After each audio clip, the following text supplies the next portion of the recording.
இருக்கும். அதே மாதிரி கதையா தன் உரிமைகளுக்காக போராடிய துப்புரவு பணியாளர்களை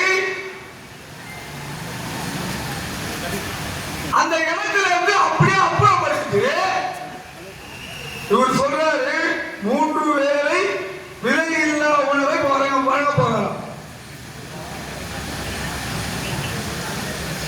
எனக்கு வாங்கும் சக்தியை உருவாக்கு, நான் என்னுடைய வருமானத்தை உயர்த்த நான் கேட்டா எதுக்கு இதை டிராமான்னு கேட்கிறோம். சோறு போற வேலை எதுக்கு தான் கேட்கிறோம். இதுக்கு 3 வருடத்திற்கு 1.87 கோடி ஒதுக்கீடு டெண்டர். இந்த டெண்டர் யாருக்கு போவது தெரியாது எங்களுக்கு.